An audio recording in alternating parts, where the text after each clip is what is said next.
Halo, assalamualaikum warahmatullahi wabarakatuh, guys. Alhamdulillah ya, sesuai dengan yang kemarin kita omongkan. Ini Sabtu baru beres dinas jam 01.25. 01.25.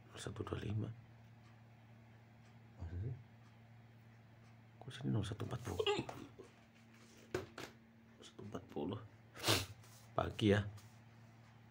Ada rekrutmen. Kita bongkar, kita bedah. Masuk ke pengumuman. Ini ada pengumuman masuk ke lowongan. Rekrutmen eksternal tingkat SLTA D3 D4 S1 bersumber dari Job Fair Universitas 11 Maret 2023 PT Kereta Api Indonesia. Tanggal 5 berakhir sampai tanggal 11 ya. PT Kereta Api, oke, kita singkat aja. Read more. Bla bla bla, keterangan oke lah ya. Ini kriteria pelamar, langsung masuk ke kriteria pelamar. Warga negara Indonesia, jenis kelamin pria untuk tingkat pendidikan SLTA D3, pria wanita untuk tingkat pendidikan D4 sampai S1. Sehat jasmani dan rohani, poin 3, memiliki ijazah. Silakan tolong dicermati. SLTA mulai dari SMA, MA, SMK, MAK dengan nilai rata-rata dengan nilai ujian akhir nasional UAN minimal rata-rata 7,0 atau khusus untuk SLTA, SMA, MA, SMK, MAK yang lulus mulai tahun 2020 dan setelahnya menggunakan nilai ujian sekolah pada bagian belakang ijazah. Tuh jelas ya, pada bagian belakang ijazah dengan nilai rata-rata minimal 7,0. Oke, paham ya, atau 70. Untuk yang D3 itu IPK 3,0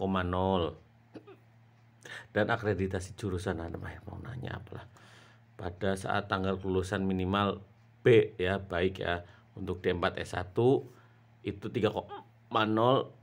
Untuk akreditasi jurusan dan program studi pada saat tanggal kelulusan itu A. Usia pelamar untuk 1 Mei ya. Dengerin, 1 Mei. Sebelum dan sesudahnya tidak termasuk per 1 Mei. Untuk SLTA itu 18 sampai 25. Untuk tingkat D3 20 sampai 27. D4 itu 21 sampai 30. Nah, dengerin. Di sini ada tinggi badan untuk pria minimal 160 coy. Wanita 155, berkelakuan baik, tidak berat atau tidak bertindik, tidak pernah menggunakan atau terlibat narkoba psikotropika, tidak pernah dihukum dan masih banyak lagi. Silahkan dibaca dengan seksama. Nih, di sini langsung kebahas kita ke ketentuan pelamar. Bersedia ditempatkan di seluruh wilayah kerja PT KAI, bersedia ditempatkan atau dialihkan pada formasi sesuai kebutuhan dan aturan yang berlaku. Jadi apabila nantinya ada peralihan itu disesuaikan dengan formasi atau kebutuhan dan aturan yang berlaku. Tenang aja, penempatan formasi pekerja didasarkan pada hasil seleksi rekrutmen masing-masing pelamar. Jadi nanti disesuaikan dengan hasil rekrutmen kamu, mulai dari kesehatan kamu, tes psikologi dan lain-lain. Lokasi seleksi tidak menentukan penempatan calon pekerja. Misal kamu kan ini kan di UNES nih, bukan berarti kamu nanti tempatnya di UNES, karena kan itu kan universitas ya kan. Bersedia mengundurkan diri dari hubungan kerja dengan institusi lainnya apabila telah memenuhi persyaratan dan akan lulus seleksi. Nah, untuk tahapan seleksinya meliputi administrasi. Nah, adanya di Job Fair UNES nih, teman-teman harus ke sana. Setelah nanti dinyatakan lolos, akan ada pengumuman lagi sama di webnya langsung, mulai dari kesehatan awal, psikologi, wawancara, dan kesehatan akhir. Untuk lokasi, waktu, dan tempatnya nanti akan diumumkan berikutnya. Nah, untuk pelaksanaan job fair itu hari Rabu sampai hari Kamis, tanggal 10 sampai 11, jam 8 sampai dengan 16. Lokasinya di UNES, Universitas 11 Maret. Alamat di sini. Nah, ya, monggo. Di sini ada keterangan ya, untuk tingkat pendidikan STA sederajat di Gedung Student Center UNES, sedangkan untuk pendidikan D3 sampai S1 di auditorium. Jadi jangan sampai salah. Untuk hal yang perlu dibawa dengan dokumen yang wajib dibawa calon pelamar, KTP semua tingkatan asli, CV, kurikulum vitae yang terbaru semua tingkatan asli, ijazah, semua tingkatan fotokopi dan asli ya. Yang fotokopi harus dilegalisir. Transkrip nilai untuk yang SLTA sampai S1 asli fotokopi. Jangan sampai lupa yang difotokopi harus dilegalisir. Akreditasi jurusan pada saat lulus ini udah 3 sampai S1 asli dan fotokopi, hati-hati harus dilegalisir. Surat tanda registrasi untuk yang dokter ya, S1 dokter asli dan fotokopi, awas harus dilegalisir. Sertifikat bahasa Inggris untuk D3 sampai S1 asli fotokopi dan masih berlaku ya. Lihat ini maksimal 2 tahun sejak diterbitkan. Jadi 2 tahun ke belakang ininya. Surat tanda registrasi hanya diperuntukkan untuk formasi dokter.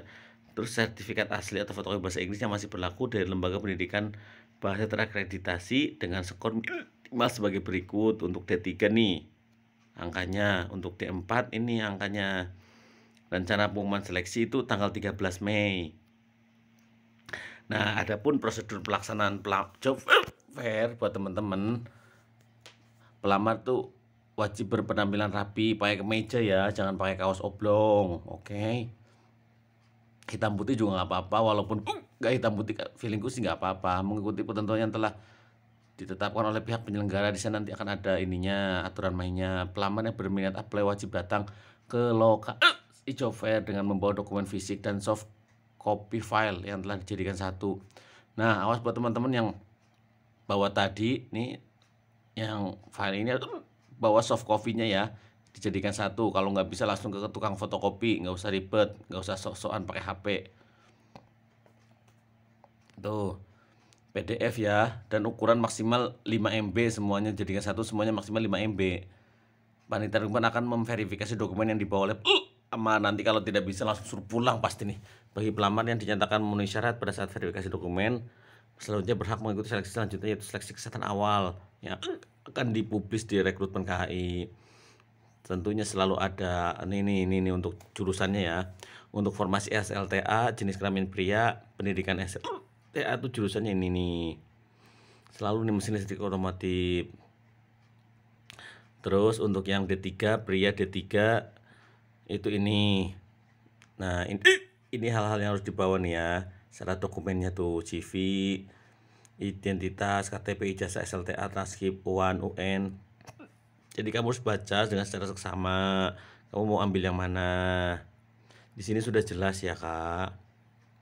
Buat teman-teman, ayo. Oke, semangat. Assalamualaikum warahmatullahi wabarakatuh.